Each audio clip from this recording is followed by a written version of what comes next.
महाड चौदार तळ्याच्या सत्याग्रहाचा पाण्याच्या प्रश्नाचा आपण जो उल्लेख केला त्याच्यामध्ये आपण टिप्पणी साहेबांचं एक नावाचा उल्लेख केला. हां, त्यानंतर आपण पंढरपूरच्या मंदिराचा खुलं करण्यासाठी आपण साने गुरुजींच्या नावाचा उल्लेख केला आणि महात्मा गांधींबद्दल आपण जे विचार मांडलेत. तर माझा प्रश्न असा होता की बाबासाहेब आंबेडकरांनी जे आंदोलन केलेत आणि ज्या भूमिका मांडल्यात, तर कदाचित माझ्या वाचण्यामध्ये किंवा अनेक जणांच्या वाचण्यामध्ये असं आलेलं आहे की पुढे तुम्ही त्याचं स्पष्टीकरण पण दिलेलं आहे. महात्मा गांधींनी जो विरोध केला याला स्वतंत्र मतदारसंघ होण्यासाठी वगैरे, परंतु साहेब मला एक गोष्ट समजली नाही किंवा इतर लोकांनाही समजली असेल मला माहीत नाही की या लोकांनी वारंवार बाबासाहेबांना विरोध केलेला आहे. तर माझी अशी छोटीशी प्रश्न होता किंवा विनंती समजावे आपण की त्या गोष्टीचं आपण अजून थोडंसं जर स्पष्टीकरण दिलं किंवा आणखीन जर थोडंसं समजून सांगितलं तर आमच्यासारख्या नवीन तरुणांना या गोष्टीची आणखीन सखोल थोडीशी माहिती होईल अशी माझी विनंती आहे आपल्याला. धन्यवाद.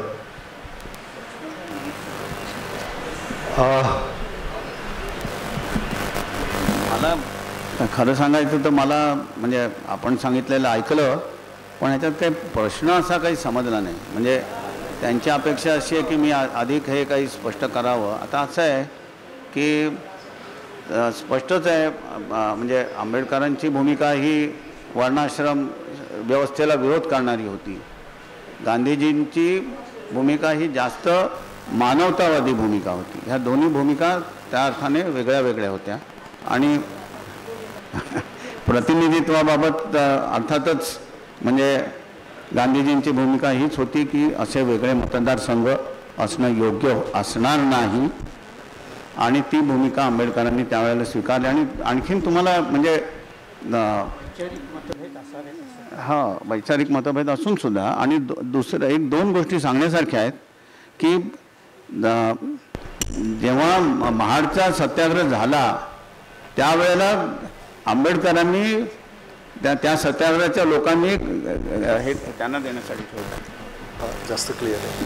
त्यांनी त्या सत्याग्रहाच्या वेळेला गांधीजींचा फोटो वापरलेला होता त्या सत्याग्रहाच्या वेळेला. आणि दुसरं अनेकांना माहीत नसेल तर सांगण्यासारखं आहे की जेव्हा आपल्या देशाची राज्यघटना बनवण्याचा प्रश्न आला तेव्हा जवाहरलाल नेहरूंची भूमिका ही इंग्लंडमधल्या नामांकित वकिलांना त्याच्यासाठी बोलवावं आणि त्यात विशेषतः केसी वेअर यांचं नाव नेहरूंच्या विचारात होतं.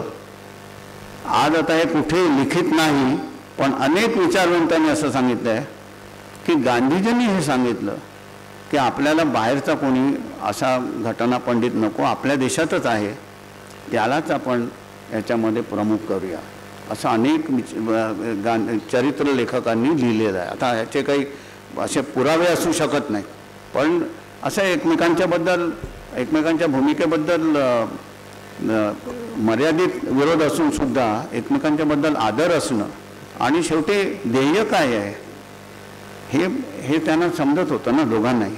तर त्या दृष्टिकोनातून आपण आणि म्हणून मी आधी दुसरंही उदाहरण सांगितलं की 19व्या शतकामध्ये ज्योतिराव फुले आणि न्यायमूर्ती रानडे हे दोघेही वेगवेगळ्या क्षेत्रामध्ये होते, वेगवेगळ्या क्षेत्रात कार्य करत होते आणि तरीही एकमेकांना ते पूरकच होतं. तर तसं हे काम आणि आपल्याला हे आणि तुम्हाला म्हणजे अनेक गोष्टी आता एक आंबेडकर त्यावेळेला जेव्हा अहमदाबादला गेले ते आंबेडकरांच्या विरुद्ध दलितांनी निदर्शनं केलेली आहेत की तुम्ही गांधीजींच्या विरुद्ध का जाता.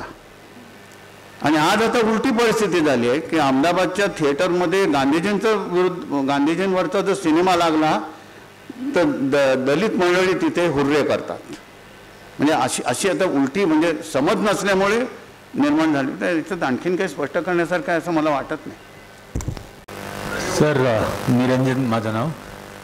आपण हा जो बंधुतेबद्दलचा विषय घेतला आहे पण ज्या वेळेला सत्ताधारी पक्ष राजकीय निवडणुकांमध्ये जाहीररित्या बटेंगे तो कटेंगे, एक है तो नहीं सेफ है वगैरे या बंधुतेच्या भावनेला पूर्णपणे छेद देणारा प्रचार करतं, त्यावेळेला या संविधानातल्या भावनेला, लेटर अँड स्पिरिटला अनुसरून न्यायालय स्वतःहून अशा गोष्टींच्या विरोधात कारवाई का नाही करत?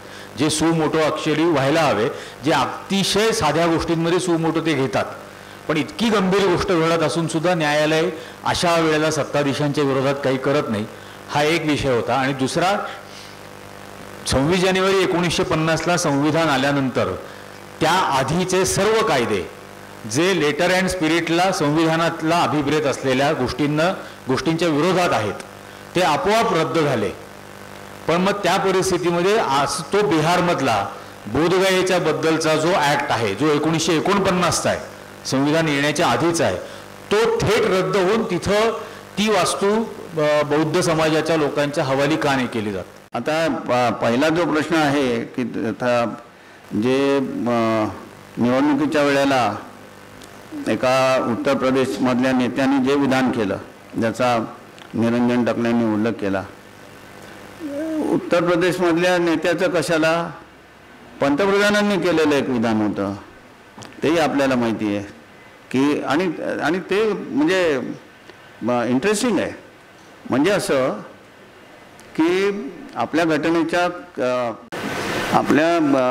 घटनेमधली जी डिरेक्टिव्ह, मला आता ते एक्झॅक्ट रेफरन्स सापडत नाही आहे, डिरेक्टिव्ह प्रिन्सिपल्स आहेत त्याच्यात कलम 39(ब), त्याच्यामध्ये resources of the state should be so utilized as to serve all the sections of community, अशा प्रकारचे आर्टिकल डिरेक्टिव्ह प्रिन्सिपल आहे, अशा प्रकारची भाषा आहे. आणि आपले आधीचे पंतप्रधान मनमोहन सिंग यांनी निवडणुकीच्या काळामध्ये असं म्हटलं होतं की आपल्या देशातली जी संसाधनं जी सगळी आहेत त्याच्यावरती ह्या देशातल्या सगळ्या लोकांचा समान हक्क आहे, ज्याच्यामध्ये आदिवासी, दलित, मायनॉरिटीज हे सुद्धा येतात. त्या विधानाचा आपल्या पंतप्रधानांनी आपल्यासमोर उलटा अर्थ सांगितला की ही मंडळी तुमच्या गळ्यातलं मंगळसूत्र काढून जे माणसं जास्त मुलं पैदा करतात त्यांना देणार आहेत. आता हे विधान किंवा आता हे यांनी जे सांगितलं उत्तर प्रदेशच्या मुख्यमंत्र्यांचं विधान, या संदर्भामध्ये इलेक्शन कमिशनने कारवाई करणं आवश्यक होतं. त्यांच्याकडे तक्रारी करण्यात आल्या होत्या, त्यांनी केलेल्या नाहीत, त्यांनी पावलं उचललेली नाही, ही वस्तुस्थिती आहे. आपण पाहतो आपल्या यंत्रणांमधली कित्येक माणसं अशा बाबतीमध्ये कारवाई करत नाहीत. आणि तुम्ही सुप्रीम कोर्टाबद्दल जर म्हणालात तर आता एक असाच दुसरा प्रश्न प्लेसेस ऑफ वर्शिप ॲक्टबद्दल आहे की 15 ऑगस्ट 1947ला जी आपल्या देशातली मंदिरं, मस्जिद, गुरुद्वारा यांच्या संदर्भातली जी परिस्थिती होती ती तशीच राहिली पाहिजे, अशा प्रकारचा कायदा बाबरी मस्जिद पाडली त्याच्या आधी पार्लमेंटने मंजूर केलेला होता. असं असताना जेव्हा त्या संदर्भामधली प्रकरणं जेव्हा सुप्रीम कोर्टात आली तर त्या संदर्भात जे काही भूमिका घ्यायला पाहिजे होती ती घेतली नाही, ही वस्तुस्थिती आहे. माझ्या वैयक्तिक बाबतीमधले एक मात्र आता अनेकांना माहिती नसेल कारण जुना इतिहास आहे. 2010 ते 2014 ह्या काळात मी सुप्रीम कोर्टात होतो आणि त्याच वेळेला बाबरी मस्जिदच्या संदर्भामध्ये जे उत्तर प्रदेशामध्ये 3 जजेसना निकाल देण्यासाठी सांगण्यात आलेलं होतं, त्यांचा निकाल कधी येणार होता, त्यावेळेला एका पक्षकाराने सुप्रीम कोर्टात अर्ज केला की अजूनही ह्या प्रकरणामध्ये सेटलमेंट करण्याचा प्रयत्न केला जावा. मुकुल रोहतगी जे नंतर भारत सरकारचे सध्याच्या भारत सरकारचे ॲडव्होकेट जनरल झाले, त्यांनी ही भूमिका मांडली. त्या भूमिकेला हिंदू आणि मुस्लिम दोन्ही पक्षांनी विरोध केला. हिंदूंच्या तर्फे रविशंकर प्रसाद आणि मुसलमानांतर्फे सोराबजी हे वकील होते. हे प्रकरण जस्टिस रवींद्रन आणि मी आमच्या बेंचसमोर आलं आणि मी ही भूमिका घेतली की हा असा जर अर्ज आलेला आहे तर त्याचा विचार झाला पाहिजे. कदाचित प्रयत्न करूनही आपल्याला अपयश येईल, पण आपण प्रयत्न केला पाहिजे. माझ्याबरोबरचे जे दुसरे जज होते त्यांचं वेगळं मत होतं. ते म्हणाले की आत्तापर्यंत भरपूर काथ्याकूट झाला, अधिक चर्चा करत बसण्यात अर्थ नाही. आमच्या दोघांच्यामध्ये मतभेद झाल्यामुळे हे प्रकरण 3 जजेस पुढे पाठवण्यात आलं आणि त्या जजेसनी निर्णय घेतला की काही नाही, जो काही यायचा तो निकाल येऊ दे. तेव्हा मी याच्यामध्ये जे काही थोडंसं काम केलं होतं ते आपल्याला सांगितलं. त्याच्यानंतर तो निकाल आला, पुढे काय झालं हे आपल्याला माहिती आहे. तर शेवटी असं असतं की कोण न्यायमूर्ती असतात, ते कुठे, ते कधी काय भूमिका घेतात ह्याच्यावर असतं. अनेक गोष्टी असतात अवलंबून. जास्त मी अधिक बोलणं योग्य होणार नाही. आपण सगळे सुजाण आहात. आता बोलताय नाही ठीक आहे, बोध घे तर कायदा आता ते त्याच्या संदर्भामध्ये आता त्याच्या संदर्भात मला वाटतं कोर्टात गेलेलं आहे प्रकरण. तर ते होईल, काहीतरी निर्णय होईल. म्हणजे त्याच्याबद्दल मी अधिक काय मतप्रदर्शन करू शकतो की असा जुना कायदा होता त्यामुळे तो रद्द झाला पाहिजे, पण ते त्याचं शेवटी डिक्लरेशन यायला पाहिजे ना. तर त्याच्याबद्दल लोक कोर्टात गेलेले आहेत. होईल काही ना काहीतरी. सर, मी ॲडव्होकेट विजय जाधव. माझा प्रश्न असा आहे की जे सेवानिवृत्त सर्वोच्च न्यायालय किंवा हायकोर्टचे न्यायाधीश यांनी संवैधानिक पद घेऊ नये, काय करू नये, संविधानिक पद घेऊ नये किंवा कुठलं एखादं आफ्टर रिटायरमेंट बरोबर त्यांनी कुठलं पद घेऊ नये याविषयी काही अशी सुप्रीम कोर्टाच्या माध्यमातून तरतूद होऊ शकते का? कारण जे काही मतप्रदर्शन होतं त्याच्यामध्ये जो अँगल असतो तो राजकीय असतो असं आम्हाला सर्वसामान्यांना वाटतं. तर कृपया याविषयी आपलं काय मत आहे ते व्यक्त करावं. तुम्ही जे मांडले भूमिका की निवृत्त न्यायमूर्तींनी निवृत्तीनंतर कुठल्याही अशा प्रकारचं पद घेऊ नये, माझा तुमच्या भूमिकेला पाठिंबा आहे. मी अशा प्रकारचं कुठलंही पद घेतलं नाही. आणि आत्ताच नुकतं निवृत्त झालेले चीफ जस्टिस खन्ना आणि जस्टिस गवई या दोघांनी ही भूमिका मांडलेली आहे की अशा आता पण असं आहे, याच्या बाबतीत काही कोर्ट नाही निकाल डायरेक्शन देऊ शकत, कारण हा शेवटी वैयक्तिक निर्णय आहे. आणि ह्याचा आता माजी मुख्य न्यायमूर्ती, सध्याचे मुख्य न्यायमूर्ती यांनी भूमिका घेतल्यानंतर त्याचा परिणाम होईल. बघूया काय होतं आणि काय नाही. Your Honor, you talked about liberty, equality and fraternity. Now to inculcate liberty, there is Article 14 and 21. To inculcate equality, there is Article 14, 15. But is there any tangible legal way forward to inculcate fraternity among all the Indians, or for that matter, all the citizens of the world? Sorry, मला ते लक्षात येत नाही. नाही, you cannot force it. असे as far as discrimination is concerned, see, Article 15, 16, they have made necessary provisions that there should not be discrimination. There is also affirmative provision that, now even as far as promotion is concerned, it is provided that, in promotion also reservation will be available. So affirmative action has been provided. But that is as far as removing discrimination in education and employment is concerned. As far as fraternity is concerned, you can't force it on anybody. Inculcate means there are sufficient articles, directive principles. सर्वांनी एकमेकांवरती प्रेम करावं, सगळ्यांशी चांगलं वागावं, हे सगळं लिहिलेलं आहे. असं लिहून काय कुठे काय परिणाम होतो? म्हणजे अशा प्रोव्हिजन्स भरपूर असतात.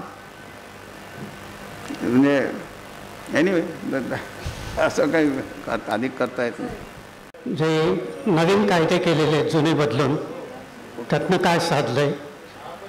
नवीन कायदे 3 कायदे केलेले आहेत. तर शासनाने काय साधलं आहे? आता असं आहे की partly it is like old wine in new bottle. म्हणजे बरेचशा प्रोव्हिजन ज्या आहेत त्या जुन्या आहेत तशाच आहेत, काही काही थोड्या थोड्या बदललेल्या आहेत, काही काही फारशा चांगल्या पण नाही आहेत असंही अनेक म्हणजे जे क्रिमिनल लॉमध्ये ज्यांची प्रॅक्टिस आहे अशी माणसं सांगतात.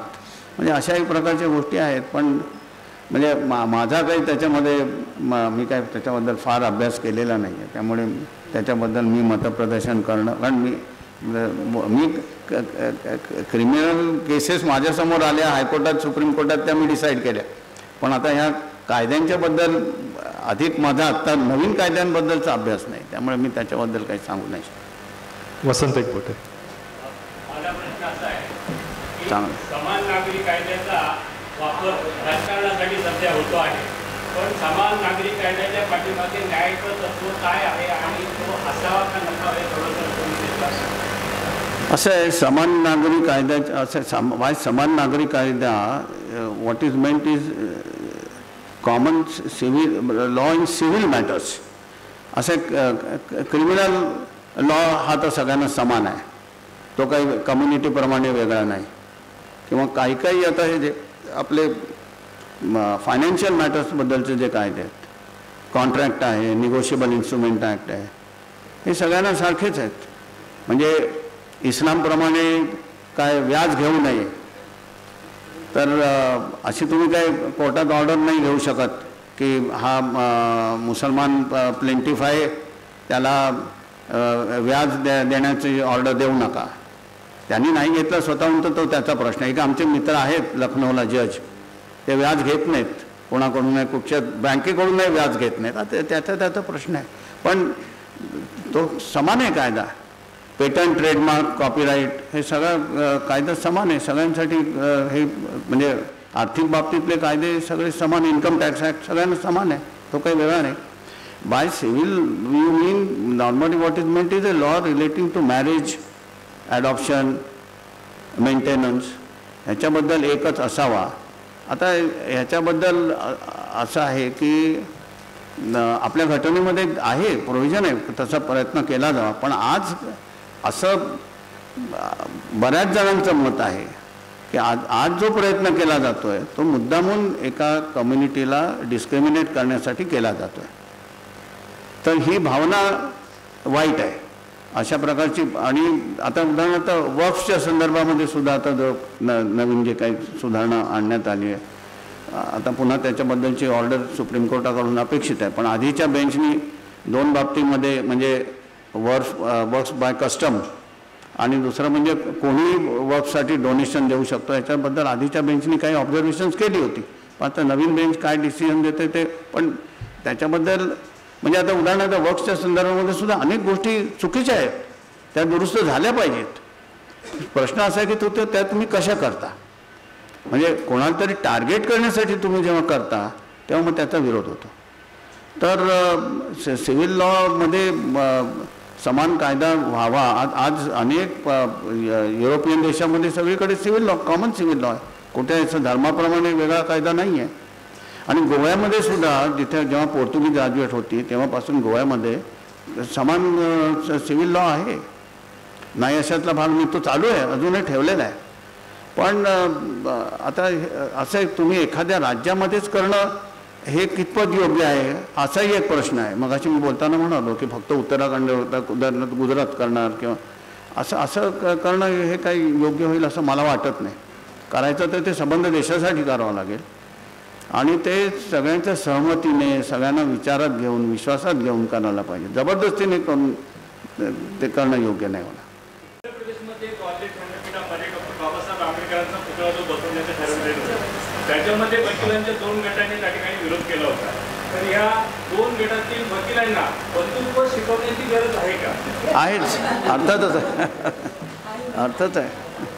आणि ते बंधुत्व प्रस्थापित करण्यासाठी काय केलं पाहिजे? आता मी काय करू शकत नाही, तुम्ही करा काय शकता. डिस्क्रिमिनेशन तर अशा प्रकारची एक आपल्याला सरळ सरळ दिसतो आणि याला वेदत्वाच्या विचाराला आणि कृतीला सरळ सरळ राजकीय हस्तक्षेप आशीर्वाद देतो. उघड उघडपणे तर हे सगळं आपण कोर्टाने आपण त्याला मांडू शकत नाही, कोर्ट मांडू शकत नाही. आणि हे कर्णोपकरणी कुसकुसलेल्या अशा परिस्थितीत हे सगळं इतकं वेगात पसरत आहे. तर यांना आपण काउंटर कसं करायचं? माझा प्रश्न असा आहे की आता उदाहरणार्थ की आंबेडकरांच्या बंधुत्वाविषयी आपण बोलतो आणि ती कुसकुस एक्झॅक्टली कुठे जाते की आंबेडकर मुस्लिम मदत होती. बघा ही पुस्तकं तुमची वगैरे. तर अशी ही जी नरेटिव्ह आहे स्टेट नरेटिव्ह त्याला आपण कसं सामोरं जायचं? काय तर आपण शून्य आहात आणि सगळं समजून घेणं, चांगल्या रीतीने लोकांसमोर भूमिका मांडणं हाच त्याच्याबद्दलचा मार्ग आहे. आणखीन काय सांगणार? म्हणजे मी काही वैयक्तिकरित्या काही वेगळं काही करू शकेन अशी परिस्थिती नाही. पण ज्या भूमिका चुकीच्या आहेत त्या चुकीच्या आहेत हे हे हे लोकांनी ठरवलं पाहिजे, हे मांडलं पाहिजे. म्हणजे आता हे जे मी मगाशी बोललो की एका मंत्र्यांनी जे काय म्हणजे ऑलमोस्ट अघोरी अशा प्रकारचाच यज्ञ केला किंवा काय जे काही झालं ते टी व्हीवरती पण लोकांनी बघितलं.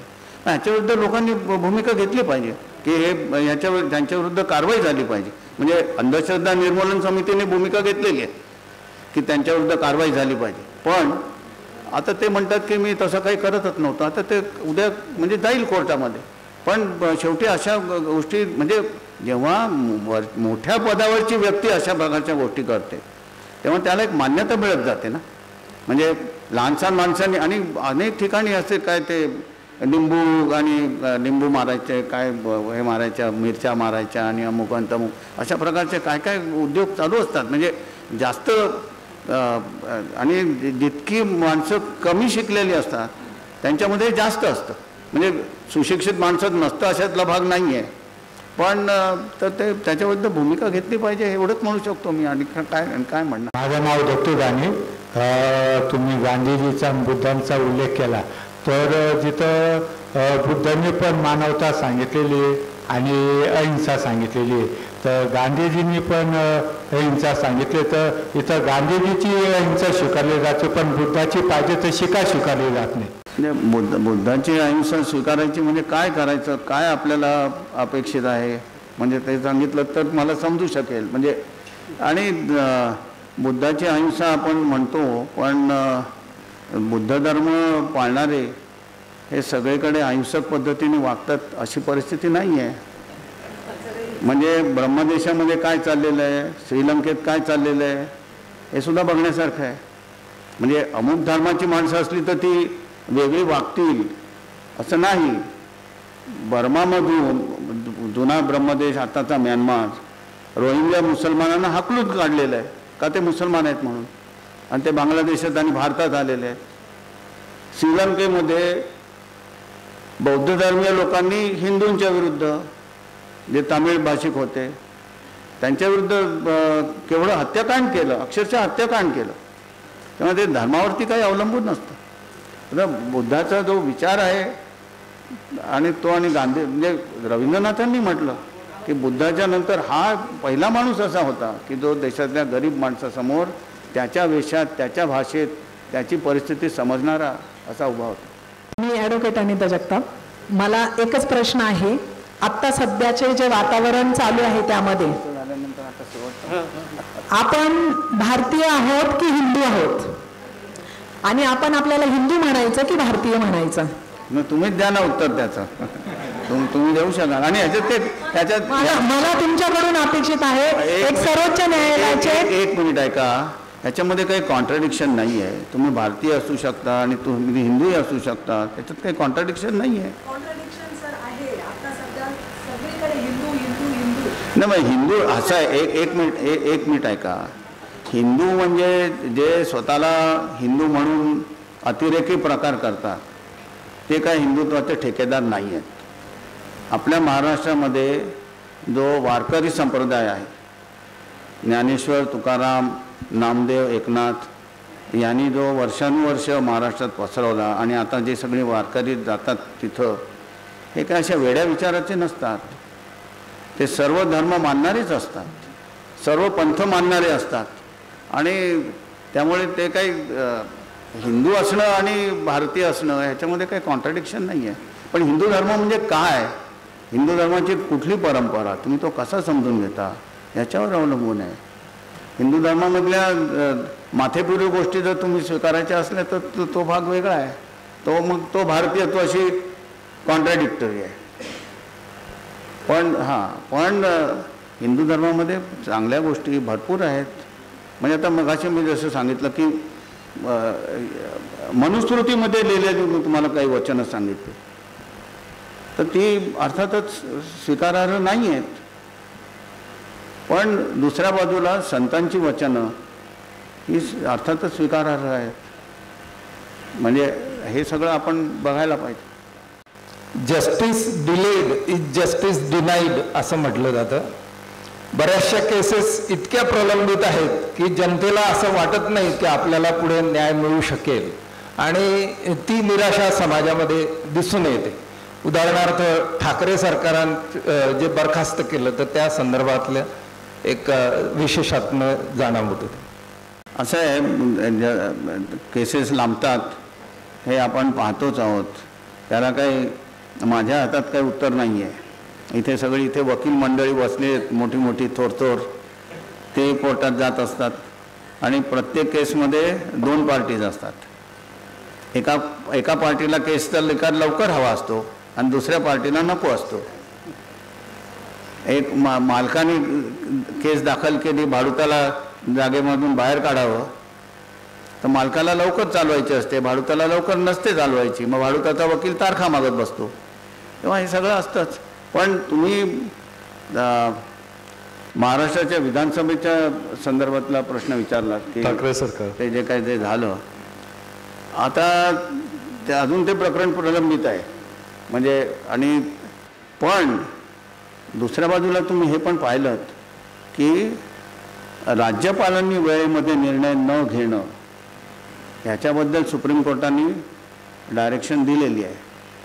कारण ही गोष्ट घटनेच्या 142व्या कलमाखाली निर्णय देण्यात आला. आता हे केलेलं हे चुकीचं आहे अशी भूमिका आपले उपराष्ट्रपती मांडत आहेत की या घटनेच्या 142 कलमाचा हा चुकीचा अर्थ लावला जातो आहे. पण दुसऱ्या बाजूला तामिळनाडू सरकारने कायदा पास केला तर गव्हर्नर त्याच्यावरती सही करत नाही. पुन्हा त्याच्यात असेंब्लीकडे पाठवला, असेंब्लीने पुन्हा तो कायदा पास केला तरी मंजूर करत नाही. राष्ट्रपतींकडे पाठवत. म्हणजे हे सगळं काळ ढकलू जे काही चाललेलं आहे हे कशासाठी. आणि महाराष्ट्राच्या आधीच्या सरकारने विधान परिषदेसाठी काही लोकांची नावं पाठवली.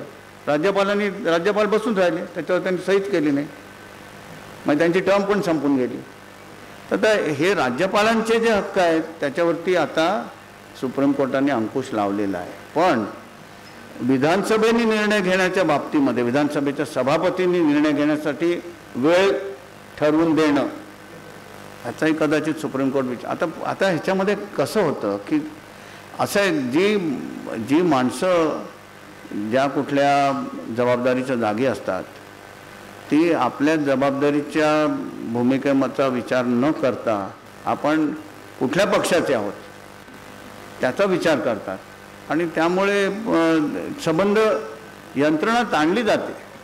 मग त्यामुळे आता हे सुप्रीम कोर्टाला निर्णय द्यावा लागला. आणि आता राष्ट्रपतींनी 14 प्रश्न उपस्थित केलेत सुप्रीम कोर्टाला विचारण्यासाठी आर्टिकल 143 खाली की ह्याच्यावरती आम्हाला तुमचा निर्णय द्या. म्हणजे आता हे असं प्रकरण वाढत जातं.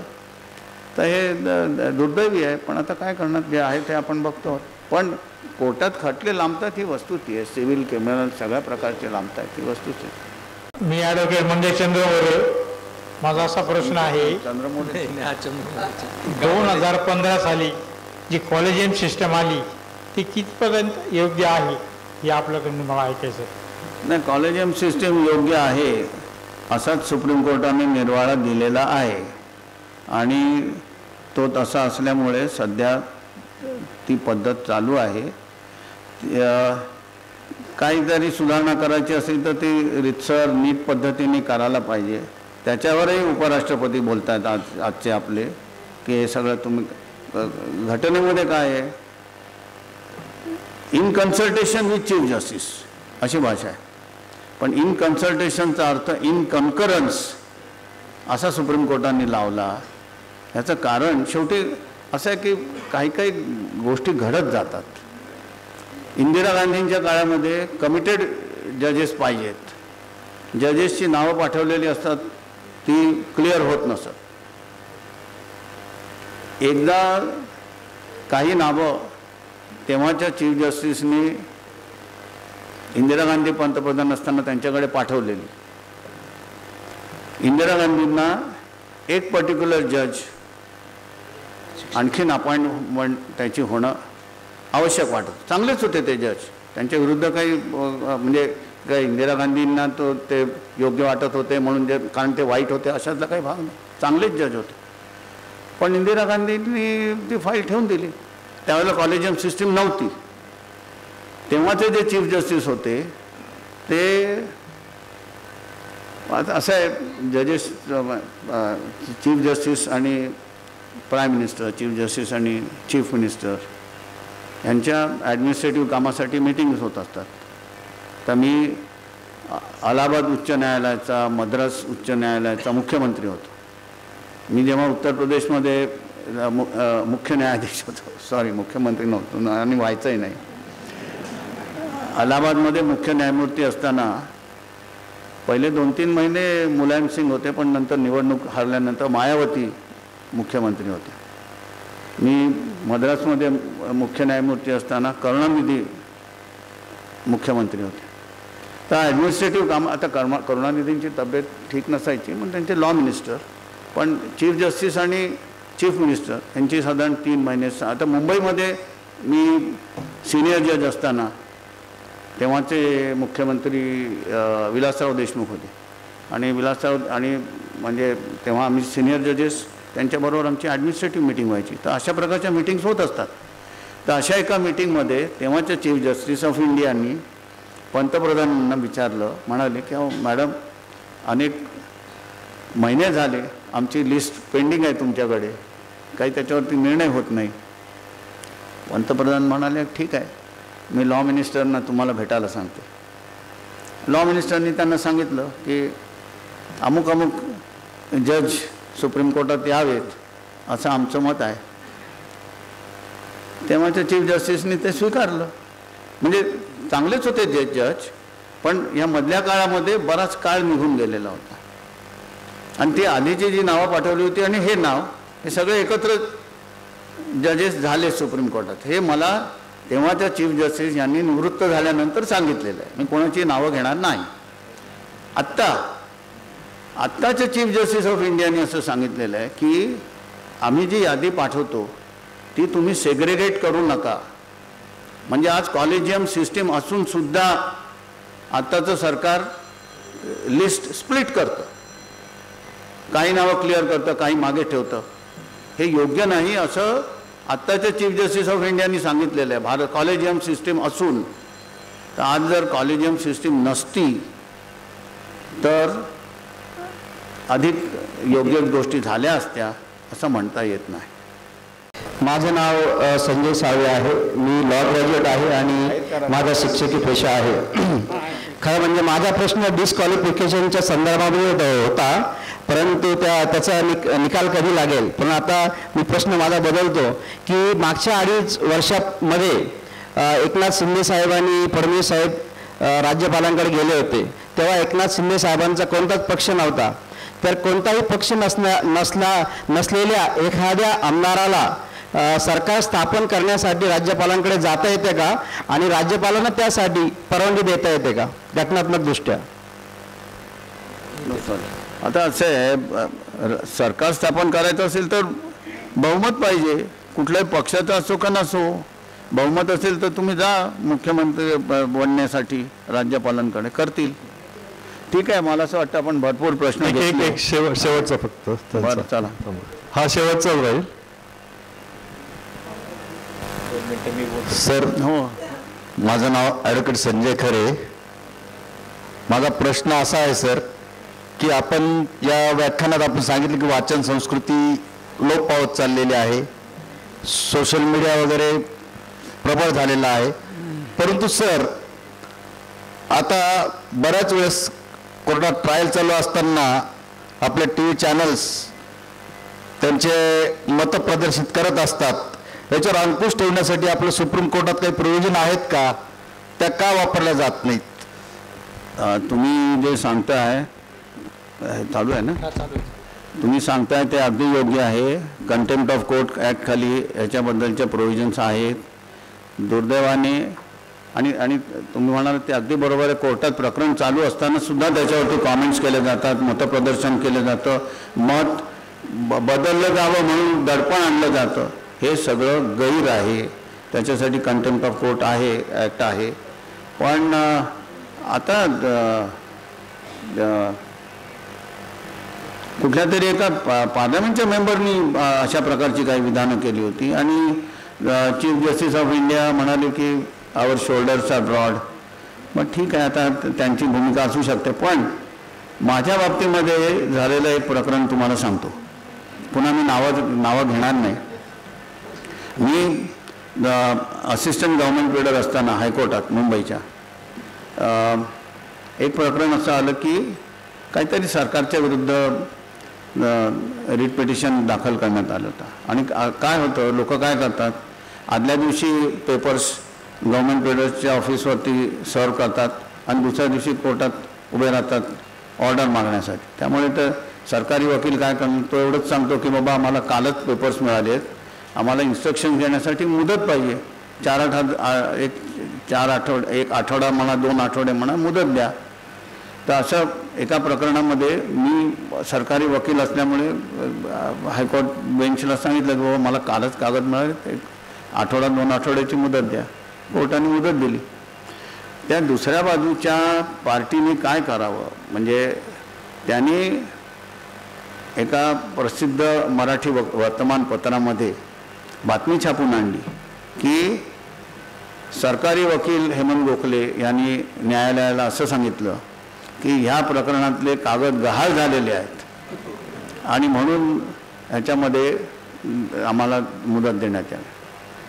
आता हे आल्यामुळे आम्ही त्या वर्तमानपत्राला नोटीस पाठवली. आधी साधी पाठवली, त्याचं काही त्यांनी उत्तर दिले नाही. मग रजिस्टर्ड नोटीस पाठवली, तरी त्यांच्याकडून उत्तर आलं नाही. मग आम्ही अशा रीतीने कोर्टाबद्दल आणि वकिलाबद्दल सुद्धा असं चुकीचं हे करणं बरोबर नाही, म्हणून आम्ही कंटेम्प्ट ऑफ कोर्ट पिटिशन दाखल केला. त्या डिव्हिजन बेंचनी त्या वर्तमानपत्राला आणि त्या संपादकाला नोटीस काढली. त्यांना कोर्टात हजर राहावं लागलं आणि त्यांच्यातर्फे फार चांगले वकील उभे राहिले. ते उभे राहिले तरीसुद्धा कोर्टाने त्या पत्रकारांना दोषी ठरवलं आणि त्या दिवशी संध्याकाळपर्यंत कोर्टात बसण्याची सजा दिली. आणि नंतर असं झालं की एकदा मी आणि माझी मिसेस, मुलगाही होता बहुतेक, आम्ही डेक्कन क्वीननी पुण्याला चाललो होतो आणि दुसऱ्या बाजूला ते एक पत्रकार आणि आणखीन एक सिनियर पत्रकार बसले होते. आता त्यामध्ये काही 4-6 महिन्याची गॅप झाली असेल. तर एकदम म्हणजे त्यांनी मला पाहिलं, आम्ही एकमेकांना नमस्कार केलं. ते दुसऱ्या पत्रकारांना म्हणाले, अहो त्या बाजूला गोखले साहेब बसलेत, कोर्टाबद्दल काही बोलू नका.